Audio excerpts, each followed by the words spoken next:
Hello and welcome to On the Corner, the official podcast of pitcherlist.com. I'm your host, Eric Samulski, joined this Monday evening, by Nick Pollack. Nick, how are you doing on this Monday evening? What is happening? We had Grant Taylor news. We had EURY PEREZ making his MLB debut. No, I'm just kidding. His return from Tommy John, I should say. And we had Ryan Weathers, the sacrificial lamb, to make this happen. And that was tough. That was tough news, I mean, Eric. The Hunter Green second opinion. The Hunter Green second opinion is also tough. Oh, right. Yeah, that one too. Wonderful. That's never great. No. Yeah, second opinion is never ideal. It's been a big day of news. Also, I know you don't like discussing hitters, but Roman Anthony was called up today, number one prospect in baseball. No, I don't trust him. 2 first names. Sure, I guess. And so I was like, is it? Yeah, it is. Okay. Is Anthony a first name? Yeah. I was like, Roman? But yeah, yeah. It is his actual first name. So yeah. But anyway, so that has led into, we were discussing, that's led into our theme for the day, which is MLB debuts. Yes. And so we're going to go through the list, and each tier is going to be named after an MLB debut. You think you have enough tiers in you, enough MLB debuts in you to get through 15 tiers. And they're all going to be pitchers. I trust that you do, because you say that you do, but yeah. I don't. I think it's crazy that you can remember 15 MLB debuts like that to reference and connect to a tier, but good for you. I'm gonna do this. Don't worry. I trust you. You are going to do this. So let's do this. We start with tier number 1. Number 1, Tarek Skubal. Number 2, Zach Wheeler. Number 3, Paul Skeens. Number 4, Garrett Crochet. Number 5, Jacob DeGrom. Number 6, Max Fried. What's this tier called? Why is it called that? This is the Steven Strasburg tier. Because that was just the second he showed up, we just knew. That was one of the greatest debuts we've ever seen. We were just like, this is the truth. And that's what this tier is. Yeah. Love all the guys in this tier. It is a testament to how much I swung and missed on some of my middle round pitchers, that I have a lot of teams where Max Fried is my SP2, and the pitching stats in those leagues are not doing all that well. Also, my ace in those leagues is often Michael King, and well, what are you gonna do? Oh, that's really, man. That one's one of the more, it was one of the sadder ones, because he was really being the Michael King that we wanted. I know. And then it was like, oh, he's just gonna miss this start, and now all of a sudden we don't really. Where has he even started throwing yet? We have no idea. I don't know. Did he vanish? He could be gone. I don't know where he is. Yeah. The ether. It is very sad. It's like Hamlet or something. Like the king is gone. We don't know what happened to him. Well, we know what happened to the king. Yeah, I know, but we will. I don't know who the brother would be in. Who the brother would be in this scenario? Is it Ryan Burgert? Is it Ryan? Oh no! Oh, the Burgert locker. Yeah, himself. Yes. Oh no! But yes, good pictures. One thing I do want to mention here is like Garrett Crochet, number 4. I was saying for a while, hey, sell, because I'm seeing 6.6 feet of extension. It had been for a while. I didn't really sound alarm bells at first, because, all right, whatever, that happens, maybe, and it should be okay, and just kept not working. And then all of a sudden, he got to 6.9, and the last start was 7.2 feet of extension. And I, this is where me as an analyst, I'm like, I've never seen that kind of recovery in season after it lasted for so long of not having it.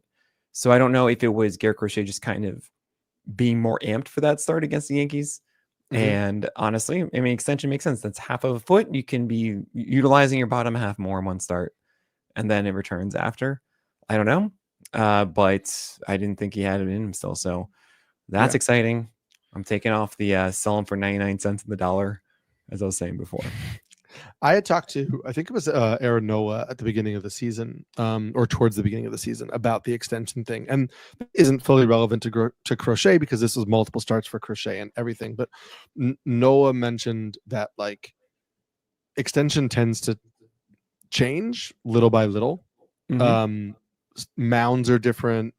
All things like that. And then it was funny. I have a friend who works in baseball, and I'm not going to give away an organization or whatever, but he works in the minor league side, and he was telling me that like there was a big uproar among their minor league people that they actually sent video to the league in a minor league game because this pitcher was registering 7.5 feet of extension, and they were like, this is absurd. And they started watching the video and realizing that he wasn't actually pitching off the rubber. that when he was in his windup, he was getting extra inches toward home plate and was basically throwing illegal pitches for most So of he the was start. stepping, like his back foot was moving Yeah. forward and forward and forward. Yes. So he wasn't doing a Carter Capps thing. Right. Not a Carter Capps thing. And I was like, oh, that's interesting. It's like but they flagged it by looking at the extension. And they were like, that is an outrageous jump in extension. What could have happened? And so when you think about that with mounds and mound shapes being different, it does make sense that like you could see minor fluctuations. Yeah. Obviously the crochet thing was different, but I just think it's interesting for all of us pitching enthusiasts. Absolutely. Understand that like that little fluctuation in extension doesn't always have to raise alarm bells. If it's 8, 9, 10 starts, that's a very that's different one right. It took me I think like 5 or 6, but like okay. Yeah. And also was velocity down initially with it too. But that's changed too. So that's good about Garrett Crochet. Yes. And I still don't understand how Carter Capps ever allowed anything but strikeouts. Right. I don't get it. It was really fun, honestly, watching all these stupid swings though.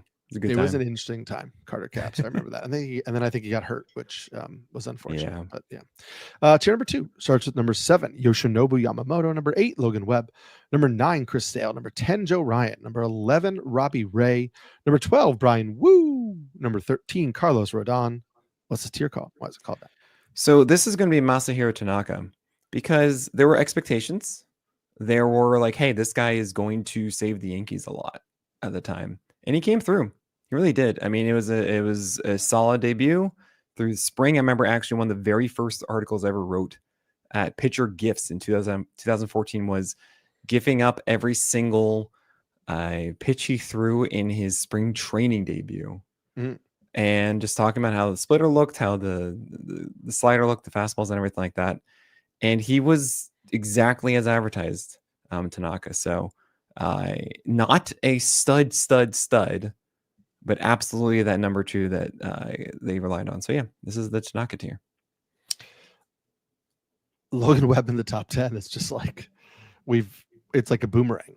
Like it's incredible. We had him talking about, a couple years ago, it was Logan Webb is safe, right? That was when we had the illusion that pitchers were safe. Right. Logan Webb is 200 innings. He's safe.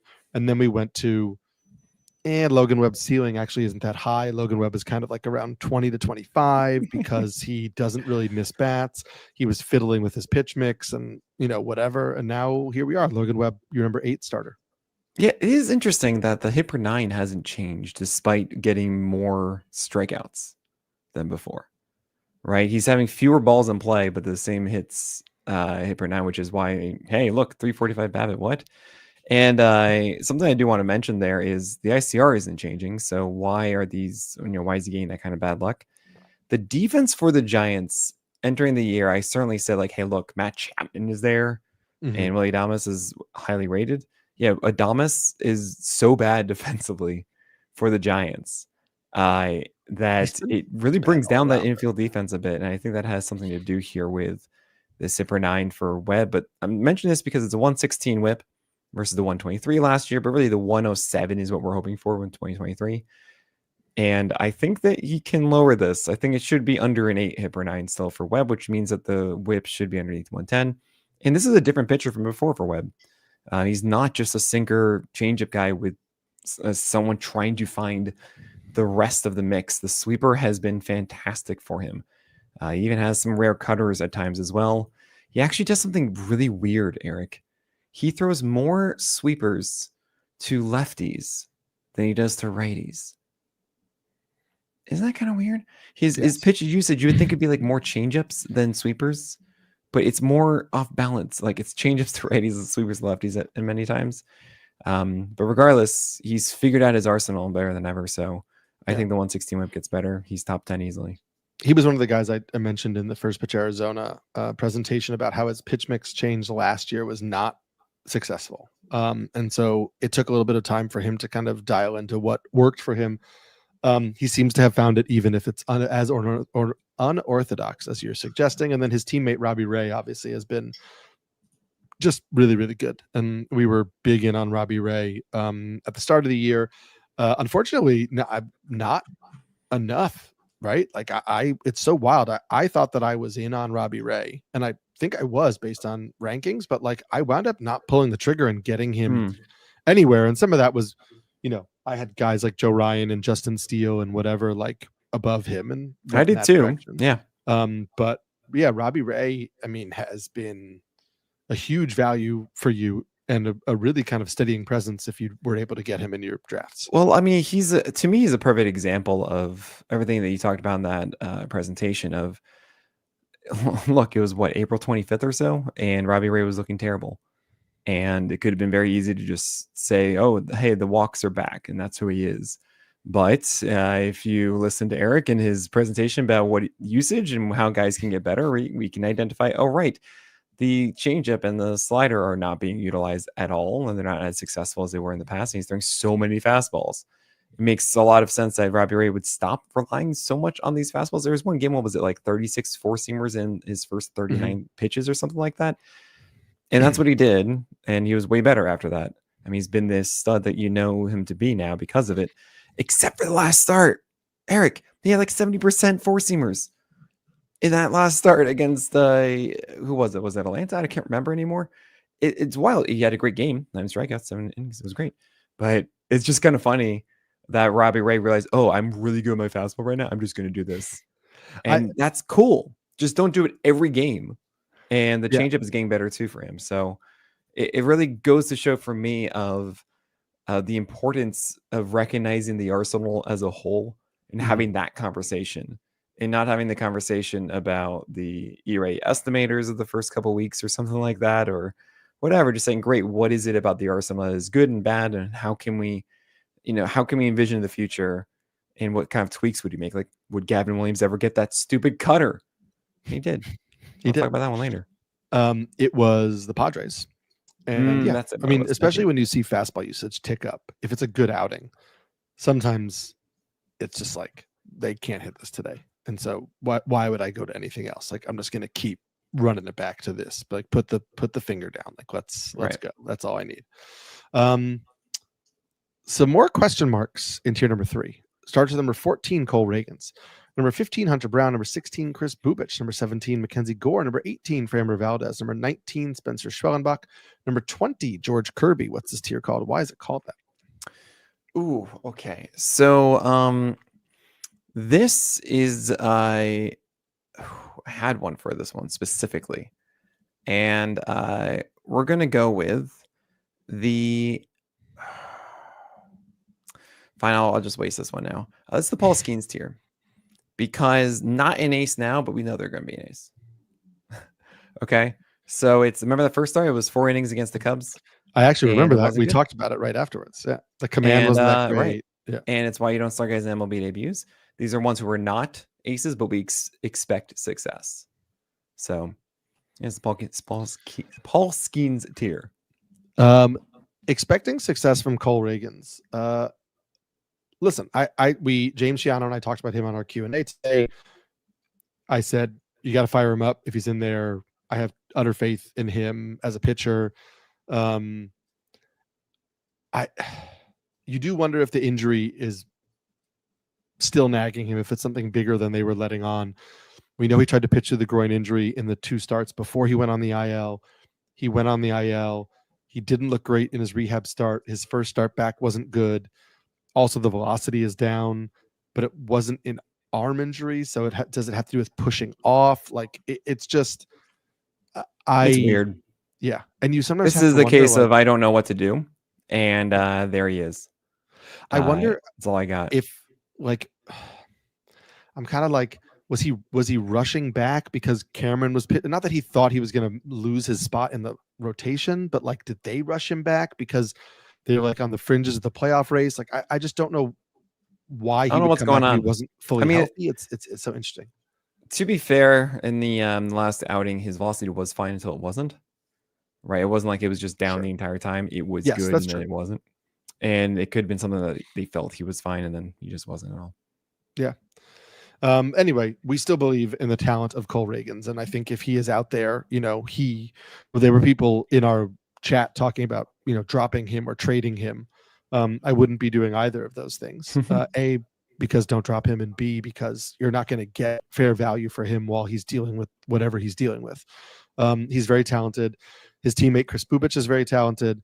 There's some question marks there in terms of we have seen a lot of pitchers who struggle when their rhythm and their schedule gets toyed with. Yeah. And, Oh my gosh. him getting pushed back 3 days and then also having to start against the Yankees too, on top of that. But like, not all pitchers respond really well to like, hey, we're going to give you 8 days off. Hey, we're going to give you 10 days off. Hey, we're going to give you 6 the next time. Like, maybe he will. I'm not saying he's not going to respond, but it is something to watch for, because not every pitcher responds really well to their workload and their schedule being toyed with.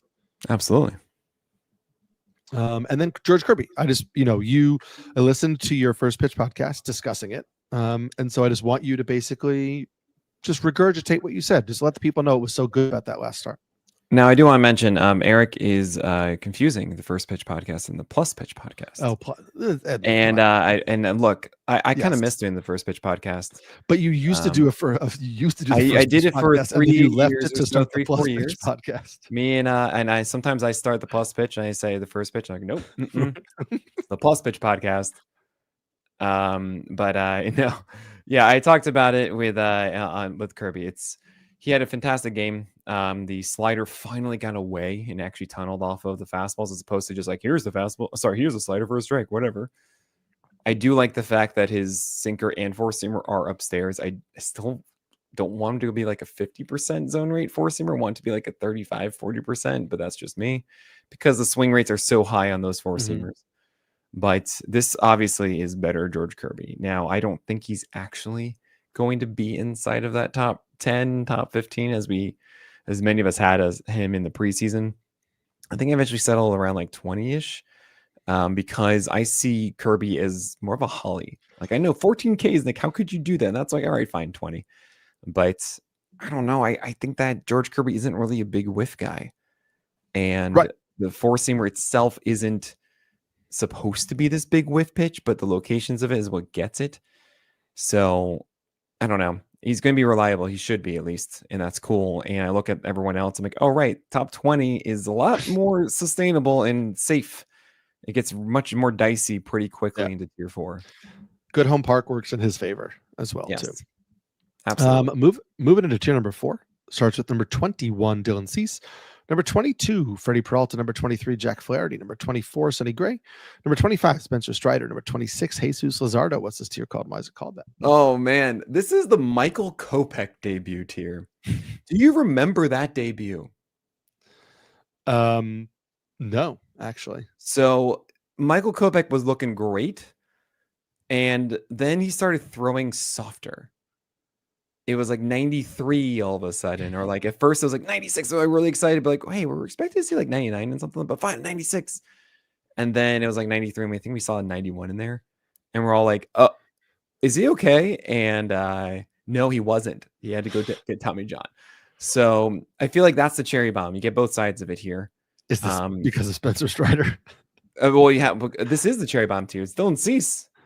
Yeah. It's Freddie Peralta. It's Jack Flaherty, Sonny Gray, Jesus Luzardo. Like, these are the super sweet or blow up a bit. And yeah, Spencer Strider is, I mean, he's not the Michael Kopech thing. I understand the joke that you're saying here, but it's more that, yeah, we don't know exactly what we're going to get moving forward. And we feel like it should be good. Like, these guys should be productive for us the rest of the year. But there is that fear that maybe he's going to be, I don't know, maybe it's going to be pretty bad soon.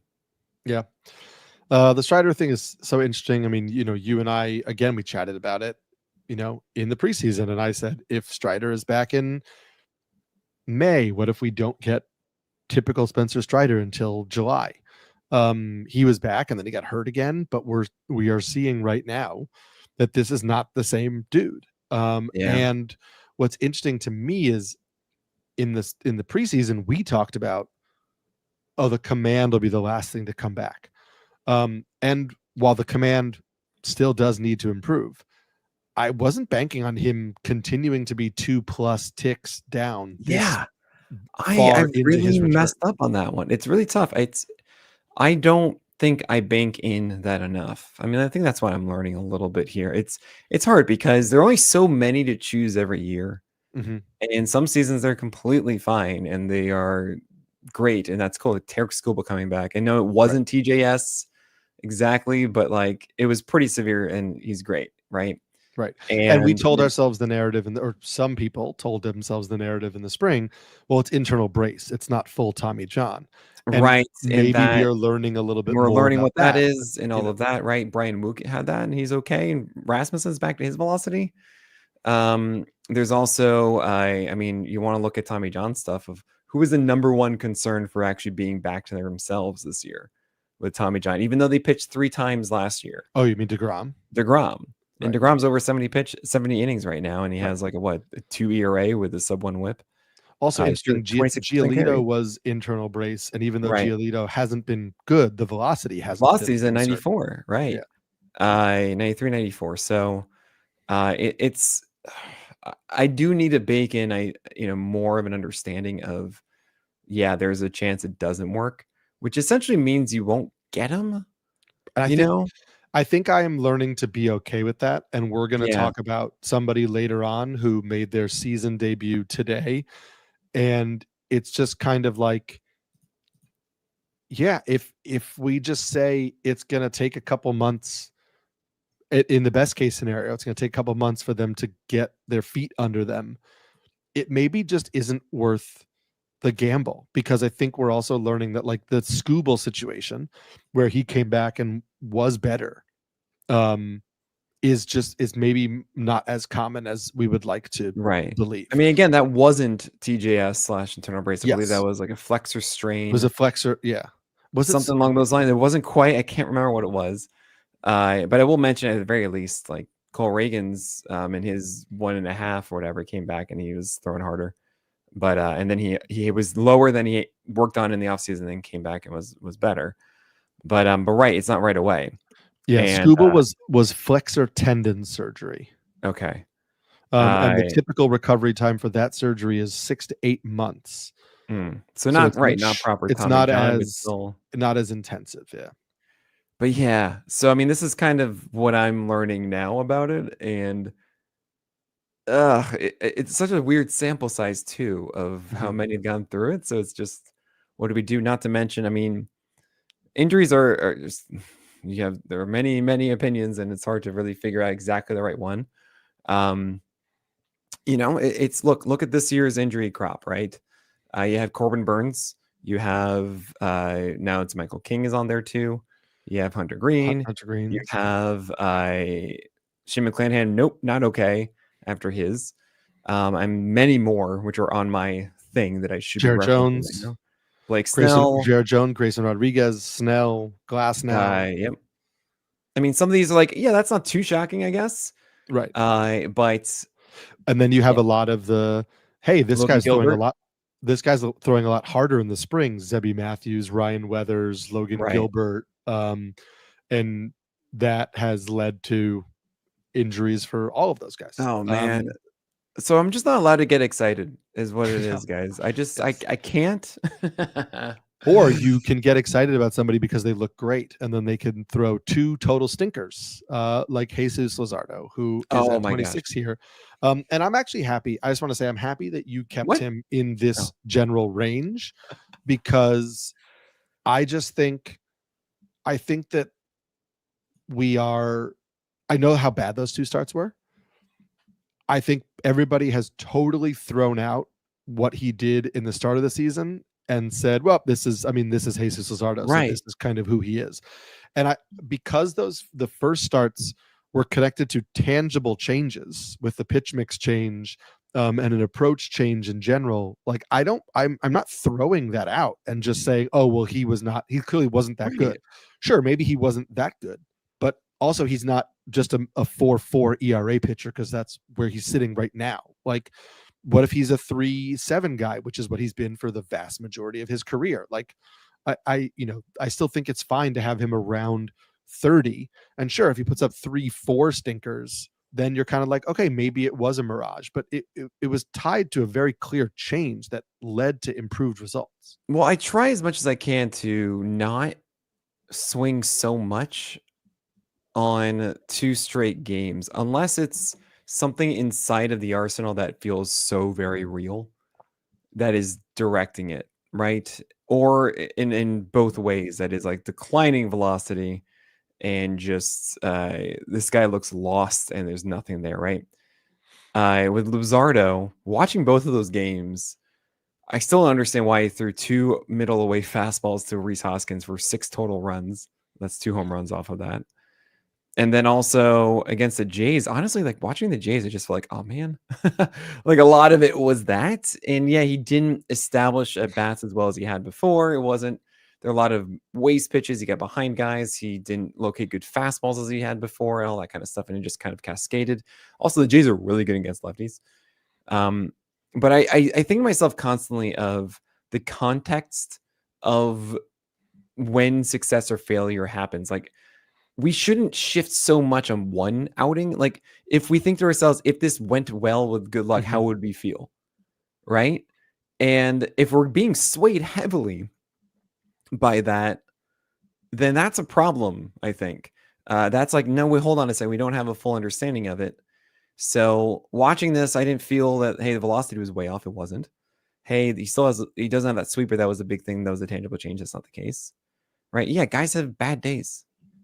Right. You know, like that happens. It doesn't mean that now all of a sudden, as you're saying, all the skill set's gone. So there's so many times I can take the easy way out. You know, with many rankings, I can take the easy way out all the time.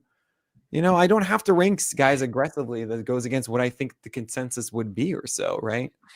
And what's interesting is I even write that sometimes. Yeah, I don't know if you noticed that. So you probably think that I'm too high or too low on this because I recognize that there's something extra that I'm looking at that is pulling me that I would imagine I'm going to get a lot of comments about. Like, it's not saying that I'm like dismissive or something like that of that. It's like, no, it's a rational thing that you're going to say. I'm going to do something that's probably not, you know, it's just like, I'm going to put this weight that I don't expect other people to do for whatever reason.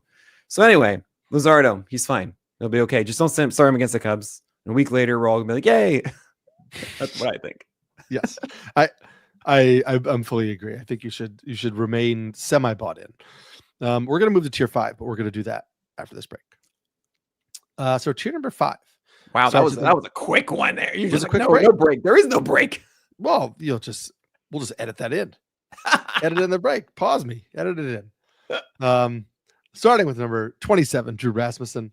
Number 28, Christopher Sanchez. Number 29, Kodai Senga. Number 30, Ranger Suarez. Number 31, Seth Lugo. Number 32, Clay Holmes. Number 33, Nick Lodolo. What's this tier called? Why is it called that? Yes. This one would be the Reynaldo Lopez debut. And this was actually the article I covered for Rotographs. This is my very first article I ever did. And it's one of those that was productive. And it was just kind of like, all right, that happened because it was like September. And you're like, this guy could be good. And that's cool. And you're not really going to think so hard about him because this is your Hollies that you're just kind of there and you're like, thumbs up. Let's move on to the guys that are interesting or not, because you don't really think that they're going to change a ton from where they are right now. And a lot of these guys, like, listen, a lot of these guys get very little respect. Seth Lugo was dropped in like a couple of my 12-team like NFBC online championships. He gets dropped in a lot of leagues because he goes through these stretches where like he's not typically like a huge strikeout pitcher, so he goes through these stretches where he isn't like putting up tremendous ratios, and everybody's like, all right, whatever. Lodolo, I think everybody's waiting for, you know, the Great American Ballpark thing or we've seen him kind of collapse, but like, you know, regress repeatedly. But yeah, these guys are all Ranger Suarez, man. Yeah, these guys are all pitchers I'd love to have on all my teams, basically. Yeah, these are just stable, commanding well, like should go 6 innings. These are your stable Hollies who really shouldn't be striking out 8, 9, 10 guys every game. Sometimes they'll have those games and it's like, oh, awesome, that's great. But yeah, they aren't potential aces going to ace unless everything just keeps going well for them in an unsustainable way. Yeah. I just want you to point out before we get to this, because this is the section before tier 6 where you had a little note in the article. Oh, I do every time now. I leave it every time. So yeah, we haven't discussed it on the podcast yet. I see. So, oh, I shouldn't have that as this week I finally might change it, but I do want to mention that this, okay. So I'm more aggressive when it comes to my rankings in 30, 40, 50 this year, because essentially past that tier of the Hollies, yeah, you have your like your Matthew Boyd and your Griffin Canning and Merrill Kelly, sure, but with the wire as it is right now, it's important to go after the ones that are maybe more questionable of sustainability, but could iron it out quickly, because you have to try and find that SP5, 6, 7 that you don't want to deal with the wire anymore. And the way that the landscape is right now, there are a lot of guys who are very similar in that they all have similar floors and stuff, and it's worthy for you to go and try and get the ones who can actually have the ceiling of being inside the top 30. And it does mean that there are some lesser proven ones. There are ones that haven't quite done it yet at this point. But the thing is, none of them really are like your studs at this point that you know are going to work out, or so that's the earlier tiers. Now we're getting to the point of, yeah, you got to take more chances, make mistakes, get messy. It's just how the landscape is this year, because you have like 30 or 40 of these guys. And the difference between like rank 40 versus rank 70 is not nearly as large as it has been in the past. It's been an interesting way of. Yeah, what is that? I'm hearing these noises, Eric. It was a weird noise. It was like I don't know if that was like the monitor on my phone. Who knows, man? That was so wild. My phone just started playing noise. It's been a weird. This has been, I think, the crucial point of the season, right? That like a lot of the top guys, there've been some injuries, but enough of the top guys have hit. But this ranking of like the guys in like the mid 30s to like 50 something, that like cluster of the guys who are like your SP4, SP5, whatever. I think this has been the key of like, did you hit on these early in the season or not? And that has really determined how good your pitching staff has been. Like if you took gambles on guys like, Dustin May or Tyler McGill or Jack Leiter, or I'm trying to think of some guys that are lower, Sandy Alcantara, right? Those guys that like haven't really hit.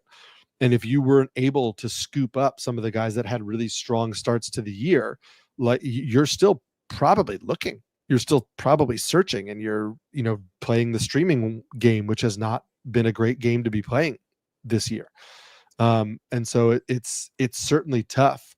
And one of the names that people are looking to is the guy who starts off tier 6, and it wasn't a great debut today, but we'll talk about that. But it's number 34, EURY PEREZ, number 35, Ryan Pepio, number 36, Nick Pivetta, number 37, Will Warren, number 38, Andrew Abbott. What's the tier called, and why is it called that? Okay, this one is the Jack Flaherty one. And remember Jack Flaherty when he first came up, we were kind of like, I think this guy's good. And it was a weird season. There were like a lot of guys. I think it was 2022, if I remember correctly, maybe 21. No, way earlier than that. But it was a moment when we were thinking like, okay, Flaherty, do I hold on to this or not? And we think it's going to work out. And over time, it did that year, right? It was 2019. And we are feeling good about these guys, but we can understand how this doesn't quite get there.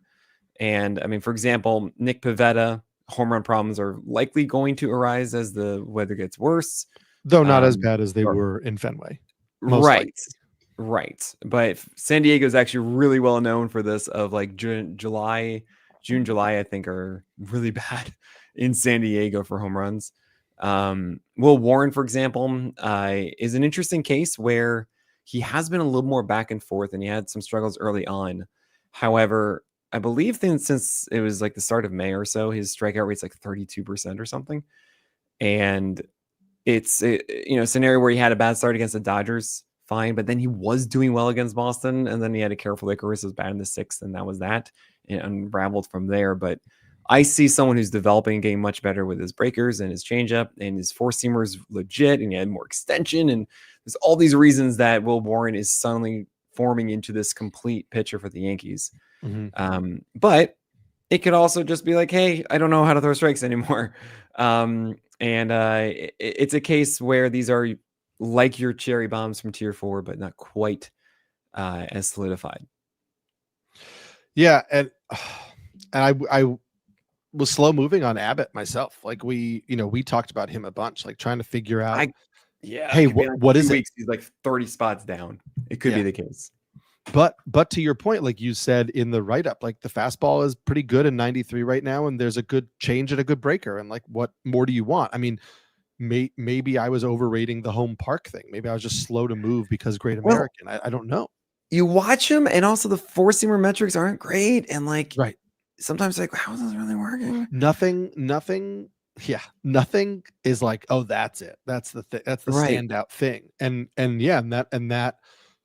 But again, we talked about this a little bit last week, so I'm not going to belabor the point. But like, this isn't a guy who came out of nowhere. His minor league stats are good, and he missed bats in the minor leagues too. And so at some point, you need to kind of break down the wall in your brain that goes, he maybe just knows how to get guys out. And I understand that, like, for logical people like you and I who want to see how the components how does he do to it? The success, you're like, I know that he does it, but how does he do it? And if I can't figure out how he does it, it boggles my mind, and I don't get on board quick enough. And I was so into Andrew Abbott before he got promoted and before I really watched him pitch, because I was like, this dude is tearing up the minors. Sure. And then honestly, but then first month, but then like, Connor Phillips did the same thing for the Reds. But anyway, I was like, but then I saw him pitch, and I was like, I actually don't know that this lasts. And it has. And and I got to own that. And then the Eury Perez thing, I alluded to at the beginning, and we talked about it, like he was the one where it's like, okay, you're not going to find a more talented pitcher making a debut at this point in the season, like just in terms of pure raw stuff. And so I understand the inclination to say Eury Perez could fix my rotation, not by being my ace, but if I add Eury Perez and he's my SP4, this could like really raise the floor of my rotation. But as you saw today, like pretty good start until the fourth inning when it wasn't a good start. And, the command wasn't great, wasn't terrible, but it wasn't great. The velocity was good. But that's the nature of things coming off of these injuries. And we talked about how the Marlins, probably aren't going to push him really deep into games. He's probably just going to be a 5-inning guy, maybe 6 if he's efficient. So there could be a lot of 4 innings for Eury Perez until like August. And that makes it really tough, because if he's on, sure, 5 innings, 2 hits, 7 strikeouts. But when are you going to get that guy? And if you get that guy one start, is that guy going to come out the mound to the next start? It's really tough. Yeah, he's so good. So what we got today was 98-99 on the four-seamer with 16 inches of vert, 1.2 height adjusted VAA. Actually, his extension was 6.9 back in the day. 6.5 here, but I don't really know what to make of his debut and all that. Also, velocity should come down because it's adrenaline. You would think that would decrease. I remember the first at bat, I think it was against O'Neal Cruz. He struck him out on a 3-2 cutter. And it was the first, it was the first pitch in his 6th overall pitch, right? So it wasn't like he had tried other things and then went to it. It was so nice. I'm torn because I feel like if we just treat this like an MLB debut almost, and where I'm kind of willing to throw this away, this game. Just like, all right, it was 70 pitches. You need to get into a groove of some kind. You need to find his zone. And really, a lot of those fastballs were just fantastic. It wasn't a completely erratic heater. It was 57% zone rate is really good for a return to the majors, honestly, on your fastball. Normally, you see like lower than that. And he didn't really nail his slider and his curve as much, but that's kind of what the issue was before. The fact he actually is throwing this cutter is kind of cool because it really was just curveball and slider before. Yeah. There's also singers in there as well. Those had decent strike rates. Like, to me, what he's doing, if he's just in the zone enough, should just be effective regardless, right? I'll have to watch that inning to see really what happened in that fourth. But it's a case where I don't think that rostering EURY is going to hurt you. Like, you're not going to be like, oh no, I can't believe I fell for this with Perez. It's just, this is legit stuff across the board, and it's going to be that way. But right, how good is it going to be? I mean, I have Rasmussen at like 26 right now. It's just, I think it's a good comparison. It's what's the ceiling. I think, like, I can see myself putting in bids for EURY Perez in formats like NFBC where he is now eligible, right? But they will be small, because I think the ceiling of a pitcher coming off of injury on a bad team where the win chances in general were going to be low, and then you keep a likely innings limit on him. So now you're getting a pitcher on a bad team who's probably only going to go 5 innings most nights. And so how many innings are you going to get? How many strikeouts can you get? And then what is the consistency coming off the arm injury? It's like, I'm willing to take a gamble on somebody that talented, but I'm not like, I'm just going to talk about like the Seth Lugo situation of the world, or even like guys you have ranked below him. Like, I'm probably not going to drop like a struggling Bailey Ober to get, or like a Tyler Mahle, who is pitching better, but I don't think is as talented as EURY Perez. But like, I'm not going to just go off of like raw talent to pick up EURY Perez. Yeah, I understand that. I think when I'm, the whole preface I was putting before was, I feel like you can find a lot of replacements for like a Tyler Mahle or Bailey Ober right now. I mean, look, I know it sounds crazy, but I kind of love Mitchell Parker and Bailey Falter this week against the Miami Marlins, right? Yeah, as lefties, right? And it's a matter of, do you want to try to do that every week? Yes. If right. Obviously, those guys aren't going to replace Bailey Ober and Tyler Mahle as a whole. Absolutely. What I'm saying is, yeah, you can go either way with it, right? I even mentioned before, like, cool, 40 to 70, not too far off, all of that. Those guys, O'Malley and Ober, certainly don't have the I still think there is a higher ceiling with Perez, even though you're talking to me about the innings being limited and everything like that. I think we're kind of seeing it with Drew Rasmussen, who's very efficient, and it's still a very good pitcher every single time. And EURY, I'm trying to get his name right. It's EURY Perez is certainly capable of just obliterating a team. And I really want to emphasize that. In the way that those guys that you're mentioning, not really anymore. I mean, Bailey Ober is kind of scaring me more than ever. And I just think back to, ranking him at like 50, me being so outraged. Like, was right. He often is. So, yeah, do what you want with EURY. I wouldn't really judge him based on this one. It was still 70 pitches, by the way, just so we're clear. And I think that also gets better as far as efficiency goes moving forward. Yeah. We will get more efficient too as we move forward, because we're still at tier 7.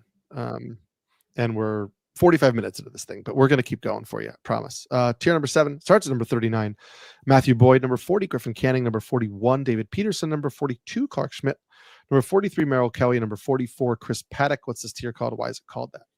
Well, I mean, we're going to be efficient, but we have to do so after this break.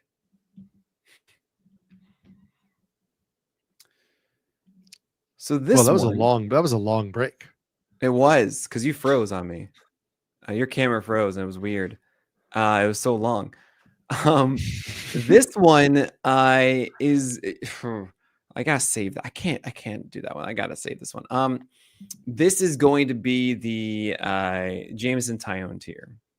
Because when Jameson Taillon made his debut, it was exciting. It was cool, but it wasn't a stud. He wasn't actually a stud until he learned the slider later on. And that's when we kind of get excited about Jameson Taillon. But it was fine. It was like, all right, cool. I can go with this. I'm going to keep starting him. It's all right. And that's what this tier is. These are ones that I feel fine with going 6 innings constantly. Surprised you didn't pull from this tier of, say, like David Peterson, Griffin Canning. Griffin Canning, I he's the list feature today because he deserves more respect from me.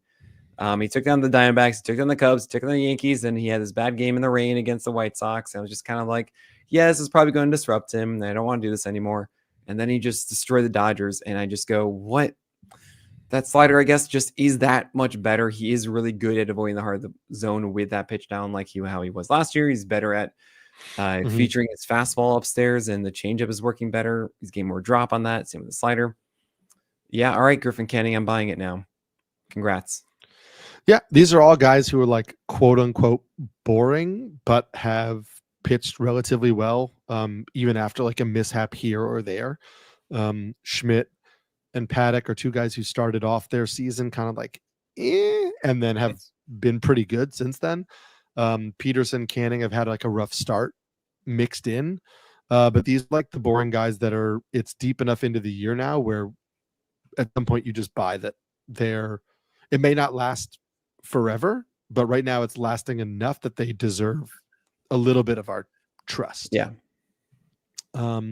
Some interesting guys to talk about in the next tier. So that's tier number 8, number 45, Kevin Gausman, number 46, Gavin Williams, number 47, Tanner Bybee, and number 48, Luis Castillo. What's this tier called, and why is it called that? Oh, this is Luis Castillo. This is pretty easy. I mean, this is his debut. It was so fun. I was obsessed with it. And I was like, I see it. And it was a little wild. I was a little like, the changeup was so good, and he was throwing sinkers front hip, and he was like doing 97 and stuff, but it just wasn't all together yet. And you can see how all this works. Like Tanner Bybee is like, oh, you're frustrating me. You're driving up the wall. But at least he had a better outing last time. He commanded the edges better. Kevin Gausman lost the splitters last time. Okay, maybe I'll come back. Gavin Williams. I mean, what do you got on Gavin Williams here, Eric? You keep I know that you really want him to be to let the fastball ride a little bit more. I think they're clearly trying to diminish the fastball a little bit because the cutter is becoming a much bigger pitch for him, and he can command it, and that's why we loved it from the start. Yeah. Now we're seeing the sinker mix in a little bit more. I just think that there is a fear, and I believe rightly so, that Gavin Williams doesn't really command the fastball well. And so having him rely on it regularly is not the best thing. And so if he is able to throw strikes with the cutter and the sinker and land in the zone, that the fastball will play up as a strike pitch or the swing and miss pitch. But it's not a pitch, even if he throws it for a strike, it's not always like commanded really well, right? And you've talked about the difference between like control and command a lot. Sure. Like it might be in the zone, but it might miss by 3 or 4 inches. Oh yeah. And if you are trying to do that early in the count, that's not exactly great. If you're doing it with 2 strikes and you can miss up and out, that gives you a little bit more freedom.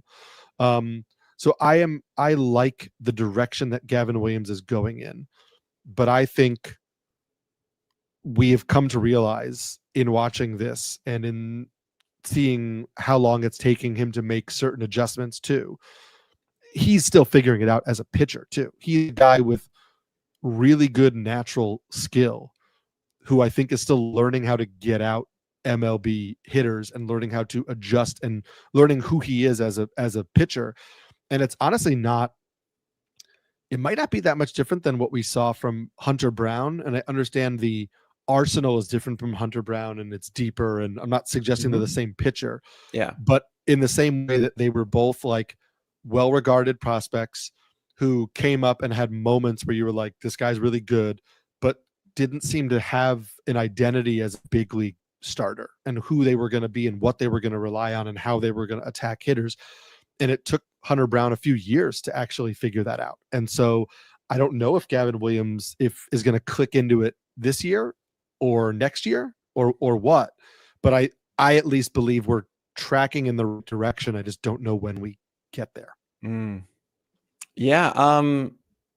All I'm looking for is just 60% plus strikes in the 4-seamer with the cutter. That's all I'm looking for. I'm not saying like, okay, cool, I want it to be 45% 4-seamer and then like 20% cutter. No. That cutter is destroying. It is so good. I love it. He should be leaning in on that. That's great. But it's like I've seen starts like 74% strikes in the cutter and then like 48 strikes in the four seam. Like, no, like it was that four seamer was the strike pitch before for all of April. You know, it was, and even if you're saying, yeah, in the zone, not so good, that's okay.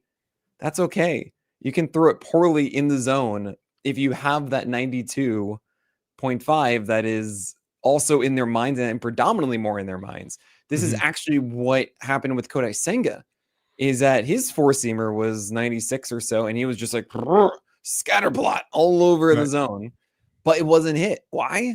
Because the cutter was being thrown so well in tandem with it, and batters couldn't tell the difference. What is kind of interesting with Gavin, though, and goes back to our whole extension talk, is that he actually hasn't been a 7+ foot guy this year, and it's fallen down to 6.6 as far as his last start goes. I don't know if that's going to hold, but we've seen the fastball velocity also come down a little bit in the process, almost a tick and a half, if not more than that. And I am curious if there's something involved with that too. Maybe there's something different about throwing this cutter that's like, hey, I got to change myself a little too. Cutter and the sinker. You're throwing two different fastball variations that may impact how you're gripping and throwing your so he's an interesting one. At any rate, I love this. I love the cutter. We need something. We need something else now to support that. Before it was, we like the fastball. We need something to support that. Now we've got the cutter. We need something to support that. So I have to think at some point in the near future, this comes together. And also what's nice is that right now, as he is figuring out this cutter or figuring out everything else, the cutter is putting him in a position where it's not bad. It's not like destroying you, but oh no, it's a 4.5 ERA, whatever. 6 innings, 300 runs. Like, that's fine. It's so minimal as on the whole week to week spectrum of things. That's fine. And we'll get through that.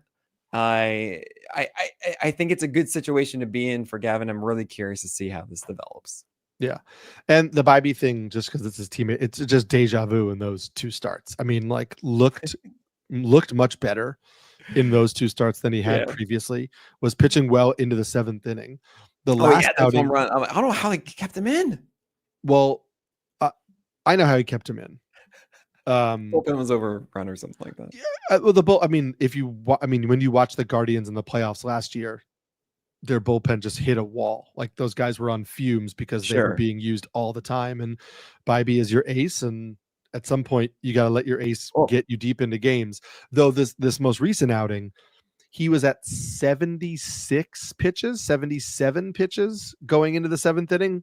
So like that was a different story. That you were obviously keeping him in the game. I think of the previous one where he allowed like 2 home runs against the Yankees, and it was like over 100 pitches or so at that point by the end of it. That's what I'm thinking of, not the most recent one. I apologize. Sure. Yeah. And that I think is the same situation. It's still just like I don't think you can continue to, you can't keep and I say this as a Red Sox fan too, watching this Red Sox bullpen all the time. Like you can't keep pulling starters in the 5th inning or early in the 6th inning and having your bullpen eat up 4 innings every night all season long and expect that bullpen to continue clicking at the end of the year. Like at some point you got to let your starters get through. But yes, this last one, I mean, Bibee was like at under 80 pitches. He gave up a legitimate single to Yainer Diaz. The single that moved Yainer Diaz to third was a 66 mile an hour, like inside out shot by Jake Myers, which got him to third. Then you got a stolen base. And then you had could have been strike 3 call to Cam Smith. That wasn't, and was the right call. It was a little bit off the plate, but it was a good curve. They went back to it again, and it was a double to the gap that tied the game. And it's just like, that's just those the breaks, but it was not as bad an outing as it was.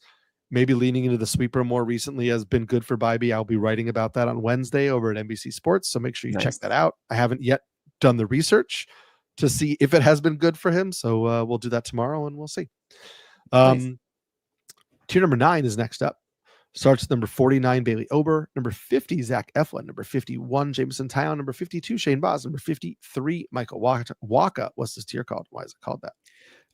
This is the one of that random Pirates pitcher you don't remember, because it's just like, oh, I guess that was all right. You and mean you're Mike going to forget about it next year. Mike Burrows? Sure, you could say it's that one. Yeah, just any of them. You can say that, because the thing is like, okay, this was kind of something that was maybe actionable. And look, Eflin and Taillon and Wacha and Ober are all here, and I didn't know where to put Shane Baz. I didn't know because I was like, I need to put him above Waka, but I can't put him in the other tier. Yeah. And I just landed here because I feel like Boz should be performing better than he is. And also, maybe he just doesn't. So here we go. 5 strong innings for Boz tonight against the Red Sox. I know you did the rankings prior to that.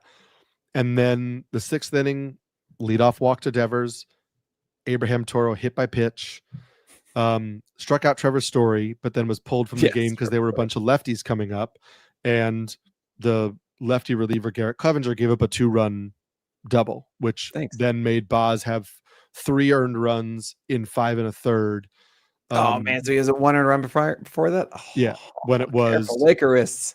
And the 1 earned run before that was Marcelo Meyer got him for a ground ball double, but then there was an infield single and a double play which scored the run, but the double play and there was a double play and a ground out. So it was like one legitimate hit, an infield single and an infield ground out scored a run, and then the other 2 runs came off a reliever after admittedly, like, listen, starting the inning with a walk and a hit by pitch is on you. Like, that's absolutely the command leaving him.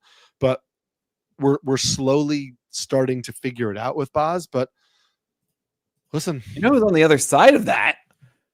Your boy Brian Bay was not even on the list. I know. I'm just not my boy anymore. It's so frustrating. At some point, I do wonder. We talked about this in the preseason because we just weren't sure if they were going to toy around with anybody innings wise. But Shane Boz has minor league options. Shane Boz is fast approaching his professional season high in innings pitched. Good. Let him go through it. He's got to get there. They probably will. The question just becomes, and again, this doesn't affect the rankings right now. Just something to think about long term. They may very well let him go. And then when he's at 130, 140 innings, they are no longer in playoff contention. They may say, "Hey, thanks for your year. Like, we're done for this year, and we'll see what you got next year." And that's just a reality that we may need to accept. But no, I think at this point he's in the rotation. He will stay in the rotation unless he pitches himself out of it. And I think we're slowly moving toward him kind of righting the ship a little bit. Yeah, something I do want to mention a lot about when it comes to innings is I don't care about innings when I get past, like, I don't know, ranking 30, 35, especially this year, because a lot of those guys you're past the point of, hey, I'm holding on to this guy for the entire year. And especially we're at Boz now, which is after 50. It's like, if you have any of these guys who are productive for the next month for you, you are ecstatic. You know, these are not just the shape of the landscape is like, hey, I'm happy if I have 3 starters that I feel like I'm holding on to right now for the rest of the season because there have been all these injuries, everything that happens, so on and so forth. So it's why I'm being as aggressive as I am with a lot of these, because you want to get out of that situation. Right. And you should be happy with someone who's outside the top 50 if it's Boz, if he's productive for 2 months after. And whatever happens in August, okay, cool. But there are certain guys that I am more aggressive on where I think, hey, they should start the whole year. And I do think they will be better in a couple weeks or so versus some that are like, hey, you're doing great right now, and I don't know where you're going to be in a month. So it's really hard to balance those. As far as Boz goes, curveball command in this one doesn't look to actually have been very good. It was over the plate, but like kind of just there, and it worked out for him. But that has actually been the thing that's been a little weird for me in the last couple with Boz. Four-seamer is amazing. I mean, really, it is very good right now, especially his locations of it. But the curveball itself isn't that underneath, down and in town, as I like to say. And the changeup neither is kind of floated a lot in this one. So there's still even elements inside what he throws that he could be better on. But any signs of like tipping or all that kind of stuff, that's just out the window now. He fixed that. Agreed. Tier number 10 starts with number 54, Sawyer GIPSON-LONG. Number 55, Shane Smith. Number 56, Cade Horton. Number 57, Landon ROUPP. Number 58, Dustin May. Number 59, Tyler Mahle. And number 60, Matthew Liberatore. What's the tier called? Why is it called that? This is the Brandon Finnegan tier. Man, I've thought about that name in a while. Yeah. Okay. So I guess it really isn't a debut, but it's like it was him going 12 strikeouts or so the first week of the season. And he kind of acted like it was a debut. It was for the Reds. And everyone's like, whoa, whoa, whoa. So is this what we do now? Is this it? And I was like, well, I don't really know, guys. And you could even call it the I'm gonna lean him with that Brandon Finnegan. I know he showed up that year and was a reliever for the Reds, I believe it was, and then maybe it was the Royals. Oh my gosh. I'm just gonna keep going here and say that these are guys that we hope are gonna be really good and sustain some of the skills that they've had while not falling off. Yeah. I like a lot of these I find a lot of these guys to be interesting. I think the Cade Horton situation is so unique. Because when he came up, it was like, okay, fastball has velocity and that sweeper is lights out. Right. And then we looked at the fastball and it was like, okay, so that's a cutter. And the sweeper is good, but we throw it to righties only. Yeah. And then he threw that one changeup to Soto in the debut, and you were like, hey, that pitch actually looks that's a pretty cool pitch. Pretty good. What's up with that? And let's see that more. And then now we've kind of been like, okay, maybe Cade Horton doesn't have the ceiling, or right now, Cade Horton 2025 doesn't have the ceiling that we thought as like, hey, this is one of the top pitching prospects in the game. But he has a 3-pitch mix, 4-pitch mix. He, as you wrote in the article, he splits the curve and the sweeper depending on hitter handedness. But maybe there's a pitcher with a true 4-pitch mix and he's going to go 5-6 innings every night for one of the best teams in baseball. And maybe he's just kind of settling in as like the floor is pretty good and the win chances are there, and it may not excite you, but it's pretty interesting. Yeah, Cade Horton, is like a Holly, right? I think the cut fastball too. The other night he didn't spot it well at all, but the changeup looked really good. The lefties, oh man, and it's a curve that gets more depth to lefties and then sweeper to righties. It gets more sweep. Like I think he's pretty solid, honestly. And I have Sawyer GIPSON-LONG at 54 still. And what's kind of annoying is that Savant changed the classifications of his pitches, and I should have caught it. That he was not throwing sinkers as much as I thought he was. He was throwing 4-seamers, which means that I was terrified because he had far less drop on his sinker all of a sudden. And we're talking like 10 inches different. And no, it's only 3 inches less drop, but he just barely threw that sinker. And I'm thinking to myself, okay, at least he didn't lose that. It's not bad of a drop, but hold on, it's still 3 inches fewer than he had before, which isn't great. And the slider lost, I believe it was 3 or 4 inches in both directions while still having the same velocity. That is from 2023 Sawyer GIPSON-LONG. And I hope that we get that back. We don't really know. It's a return, I should say. I don't know what we're going to get the next start. I really think that Sawyer GIPSON-LONG with the major sinker low is insanely good. With his extension and what was absurd drop before, at least let's just say it's 3 to 4 inches of vert as opposed to the 1 or 2 that I had before. That's so good at his extension down, change up off of it, slider off of it, Papa John's. So I'm looking forward to that, and I'm kind of ready to say, great, cool. That was the first one. Let's see what we get in the second one. Papa John's. I just wanted to point out that I loved your comment in the article from the LANDEN ROUPP point. I think it's just an important point for everybody all around. Is like your point was for ROUPP specifically, he was leaning into the changeup more and the cutter more, and that he seems like a pitcher who's going to have a long runway and be able to kind of continue to get a feel for his pitch mix. And I think that is just a really important thing to keep in mind, is when you're evaluating your pitchers and the guys who are on your roster fringes, right? Am I cutting this guy? Am I keeping this? Whatever. I think it's really important to look at the pieces of the arsenal and say, do I like enough of the pieces in the arsenal? And if my biggest complaint is I don't like how the pieces are being used, there is always a chance those pieces will be used differently as the season goes on.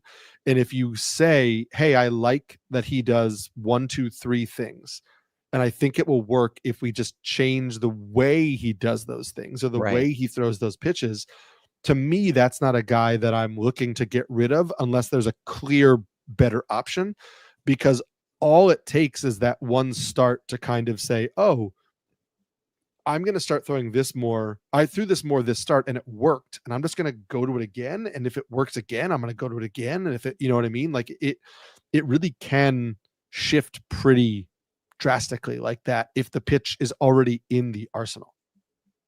Yeah, exactly. It's that's often the easiest way, really, is just saying, look, okay, the pieces are these things that are going to perform at this level constantly.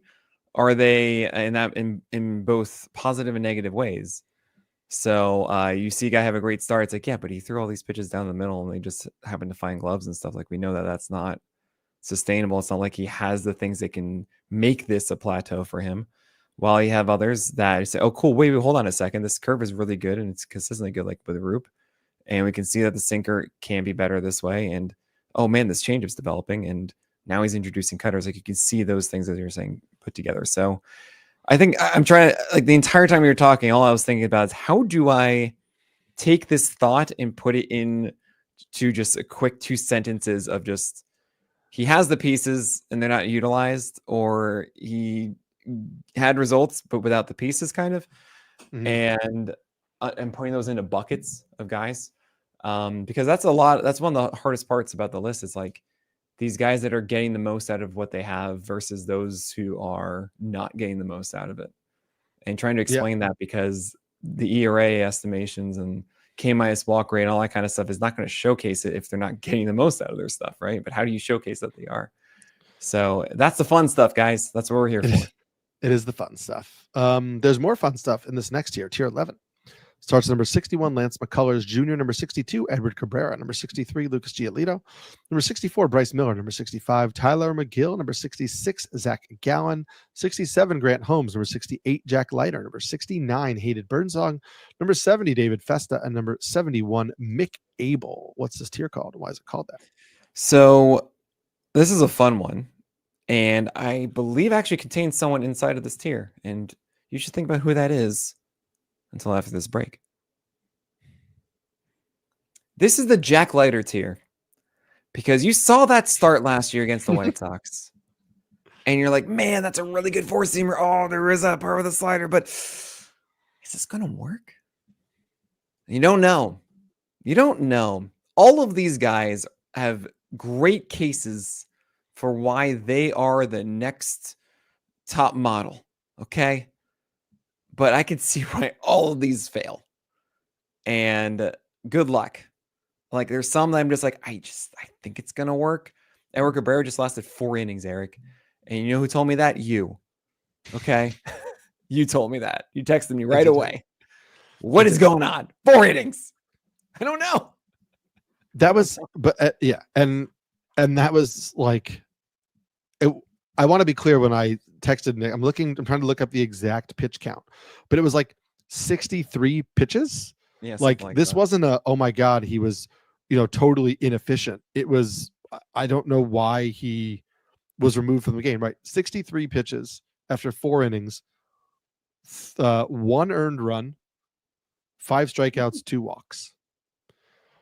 Yes, there were 3 runs on the board, but one of them was earned. It was a decent outing. Like, he wasn't cruising. He wasn't dominant in any way, shape, or form.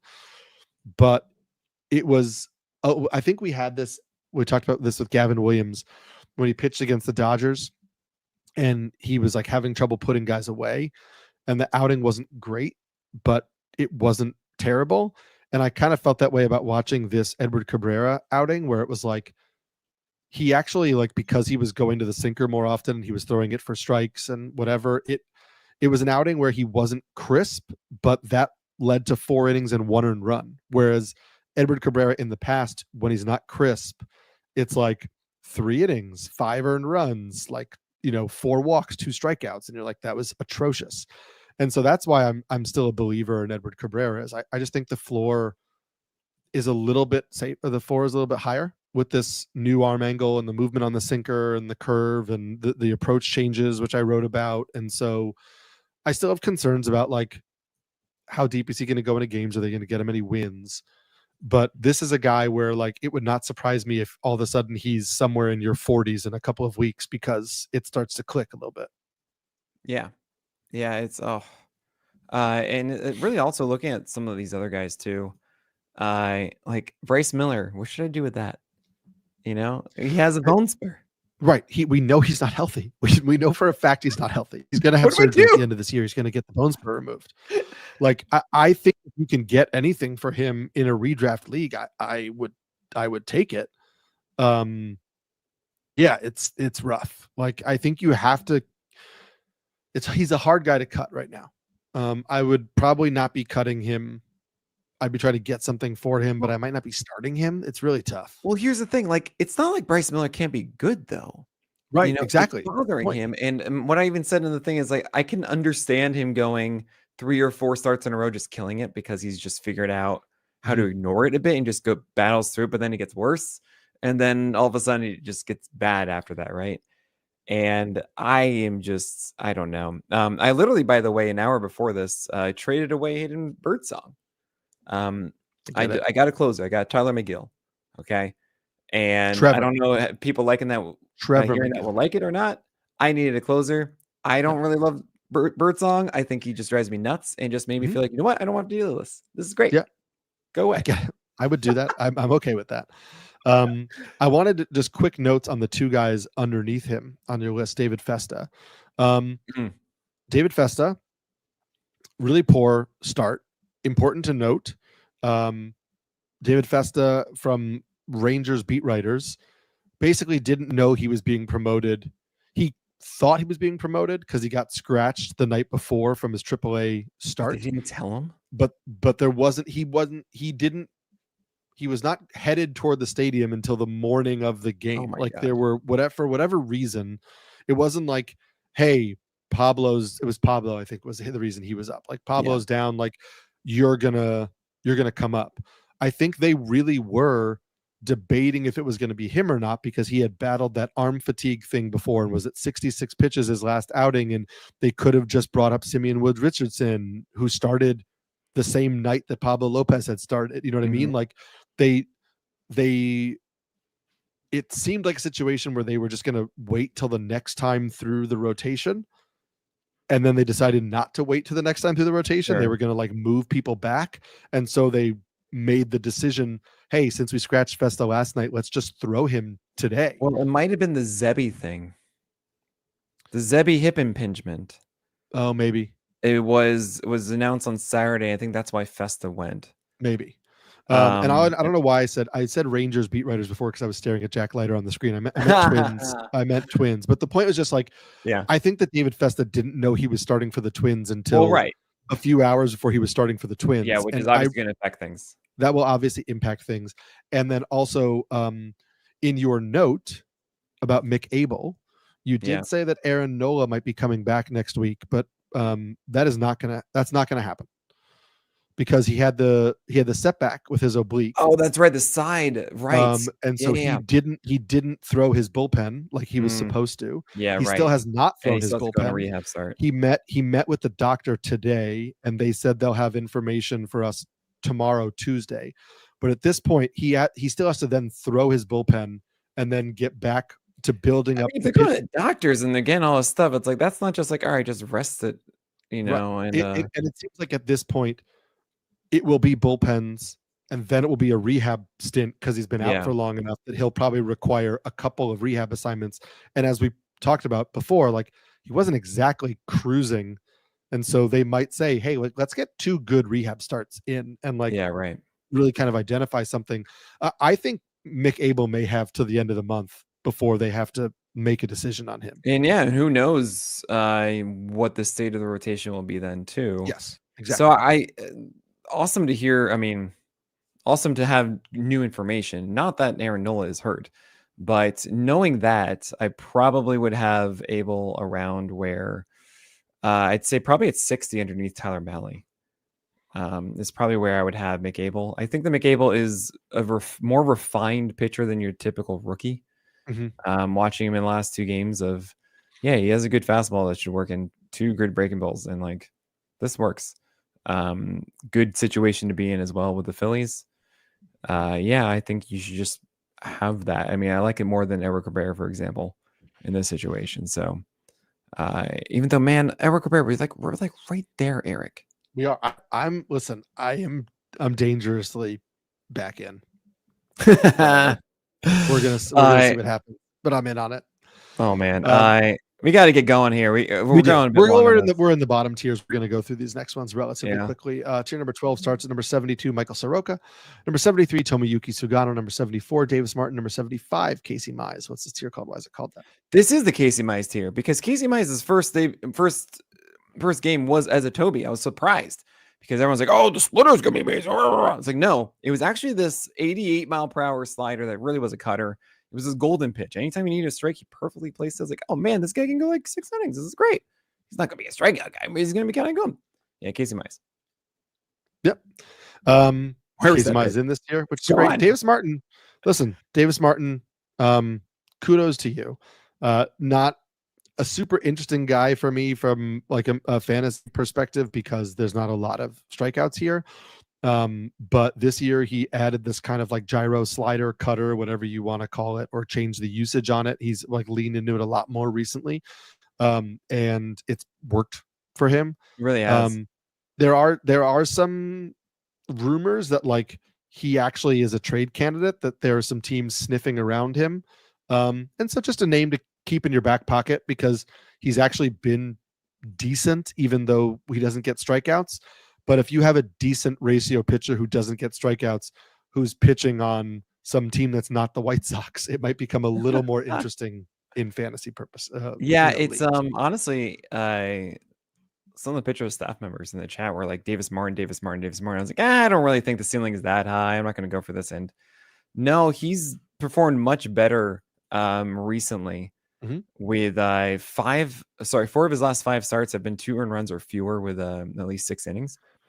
And the only bad one was 4 earned runs in 6 innings against the Orioles with the 1 whip in that game. So that really is showcasing the kick change being effective as well. That cutter really working around properly. It is a little bit more exciting right now with Davis Martin. And I feel like I should have been a little bit more in on it prior, but yeah, he's looking a lot better. I mean, between Shane Smith and Davis Martin, it's like I kind of wish Shane Smith's cool, man. I know, but I'm just saying I kind of wish some of these guys were on different teams because I'm like, I kind of like what you're doing. And like I just don't like your situation at all. But who knows? Adrian Hauser looking really good. Tier number 13 starts with number 76, Sandy Alcantara. Number 77, Luis L. Ortiz. Number 78, Kyle Harrison. Number 79, Ben Brown. Number 80, Taj Bradley. Number 81, Noah Cameron. And number 82, Justin Robleski. What's this tier called? Why is it called that? This is the Zebby Matthews one. So last year it was like, hey, this could be kind of interesting. But you saw that wasn't the full mix that we wanted it to be. It wasn't the most overpowering thing. And you can write all the narratives you want about like, hey, this is going to work now. This is gonna be great. Go get this. And he was good for 3 starts, and he was terrible.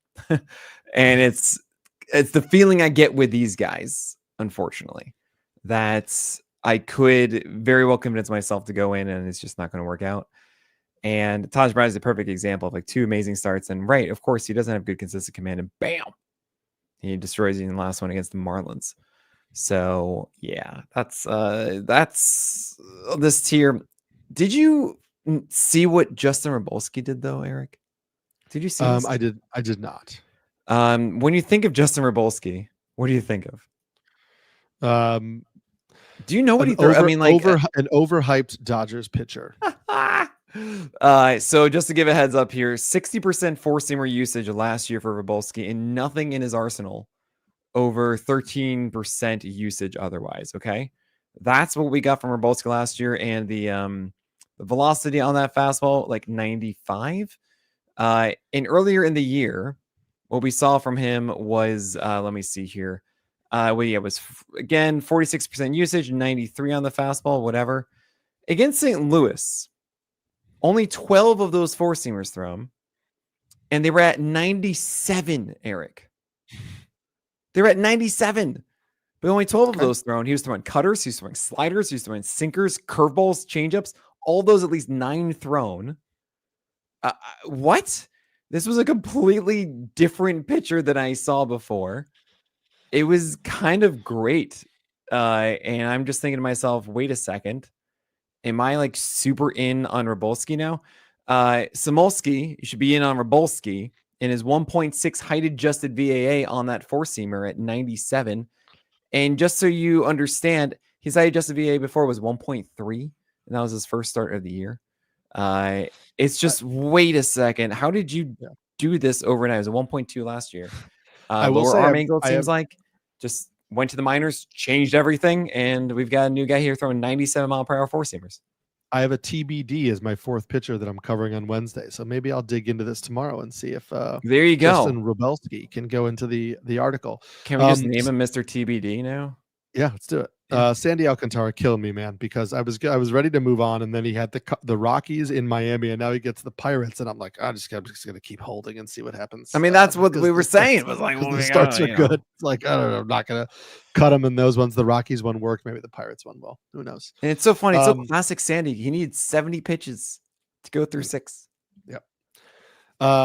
I think the Noah Cameron regression game is coming this week, by the way. Oh my gosh, I'm terrified. It's like the most big brain, but like acceptance of the big brain. It's coming. But like, there's no way because the Yankees, and it's just like all these bad matchups ahead, even if he's 6th in the rotation, and we know he's been so lucky, and it's just the most obvious regression game. And watch, he's gonna do so well. Right, he's gonna dominate. He's gonna kill it.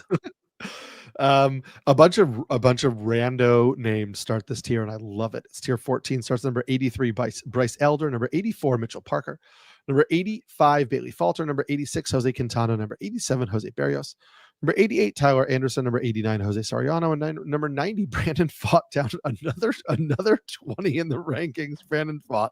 What's this tier called? Why is it called that? This is the Carson Fulmer tier. I remember writing his MLB debut, and my friend was a White Sox fan. He was so excited about me writing this article, and so I did the gift breakdown and everything, and I was like, he's fine. It's like he's the most Toby of Toby's. Like, maybe this stuff works. He has 4 pitches and none of them are really exceptional, and I'm like, that's Carson Fulmer.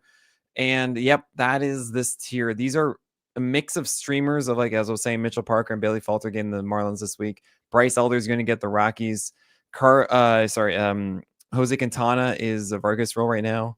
Tyler Anderson's changeup's looking great, and he could be a Toby against the Orioles. Jose Soriano, Brandon Pfaadt, who still can't handle lefties, and it drives me up the wall because he was so good at it for the first half of the year or first month of the year. Now he's just not. So sorry, buddy. Yep. I have a few shares of Bryce Elder for this week. This is like wild streaming tier, but I get it. And you've always been a Bailey Falter fan. The extension, it's so good. You do love one day the Rays, I'm telling you. Stretch Armstrong over there. The final tier 15. Such as number 91 Slade Ciccone, number 92 Logan Allen, number 93 Adrian Hauser, number 94 Chad Patrick, number 95 Jacob Latz, number 96 Eric Fetty, number 97 Chris Bassett, number 98 Mitch Keller, number 99 Luis Severino, number 100 Mike Burrows. What's this tier called? Why is it called that? This is the Brandon Pfaadt tier, because these are the guys you throw in there and they just get pummeled. Okay, and then they come back like, maybe this is it for this guy, and then he gets pummeled again. It's like you go against the 3 top offenses and he's gonna get pummeled. No, really, this is the tier of, you have some random streams in here. You have some like, okay, I don't know. Is it Slade Ciccone? No, I think it says Ciccone. Or I thought it was Ciccone, and then when I was in Cleveland, I was talking. One of the assistant GM went to my college. He's younger than me, but he said Ciccone, and I was like, okay, just gonna go with that. I'm assuming you're right. Well, him and Logan Allen both get the Reds. Okay, so that's the Reds carpet. Adrian Hauser, I gotta say, is just a pleasure watching this happen. After, you remember me in the preseason, I was like, the Rangers are going to let Adrian Hauser win. This is an NRI. They should take advantage of this because he's throwing 2 ticks harder, and he's at 7 feet of extension, and this will work. This will be innings. This is what they need, and they let him go. And no other team went for him, save for the White Sox for some reason. And was he doing exactly that? He's at 94, really 94.8, like 95. Good extension, throwing strikes. It's working. So cool. Chad Patrick's cutter is really good. Jacob Latz, you don't even know who that is. The Latz dance is what I like to say. 94-95 with a legit changeup from the left side for the Athletics. Thing is, he's been in relief, and it was like 3 innings or so. They threw at 60 pitches. It's 3.1. He had 7 Ks though and 10 outs, and he should get another one with against the White Sox. Actually, I believe this is for the Rangers. I apologize, not the Athletics. It's Jacob. Yeah, I was gonna say, wasn't Latz with the Rangers? Jacob Latz and Jacob Lopez. I mean, come on, how can I not confuse those two? Jacob Latz is the Rangers, and Evaldi doesn't look to be coming back this week, so he'll get the White Sox. And so let's say it's like 70, 75 pitches if he does it. The one negative I got to mention here is this changeup has been so erratic in the pen. So many missed arm side as a lefty out of the zone, but the start that we saw was really good down.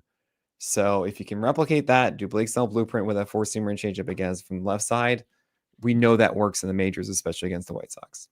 Yep. I will say, like, I'm in on Ciccone, relatively speaking. 6-pitch mix. I like the fastball. I think the breakers are going to get a little more consistent. I know that was something that they were working on when they brought him in from Arizona, was like not only locations but pitch counts and things like that. And so I've taken some gambles, and I love that you talked about they moved Latz into the rotation, because I just want to at some point, like the Dodgers, hey man, I think Ben Kasparius will be a pretty good starter. I know. And he was a starter in the minor leagues, and I know he wants to start because he told me. So I mean, it's to be fair, I want to. We have all these options. We're gonna make the playoffs. We don't really care. We're just surviving. Yes, and to be fair, he did say he wants to do what is best for the team, but he also said in his mind he believes that he's still a starting pitcher, and he would like to be a starting pitcher. Every single pitcher wants to be a starting pitcher. Relievers are just failed starters. All right. Grant Taylor. Again, of course, there are some that really embrace, and that's really cool. And I'm not saying bringing it around back to Grant Taylor, who you loved in spring, who's now a reliever for the White Sox. That's so fun. Yeah. He is going to be completely wild. He went 2 for 9 strikes in that video I showed, but my gosh, he is your extension boy. He throws 99. It's so hard for guys, like, especially with an extension guy who's just completely over the top like this, where it's like you don't know, it's just going straight down. You don't get any sort of sideways help of what is coming. You know, it's just straight down. Ugh. Grant Taylor is so stupid. I hope we get some good camera angles for him. I'm excited to watch that. But that, I think, is it, Eric. It is. We got it in under an hour and a half. No, I know we got a little long. We went a little long here. But we had a lot to say in those early ones. I hope that I know we talked some strategy and general pitching philosophy in this one, because we had a little bit more time at night, and hopefully all of you found that interesting and exciting and helpful. And we'll be back again to do it again for you next time. I am Eric Samulski, Pelican. I'm Nick Pollack, the Lion. And I'm just gonna go to bed right now.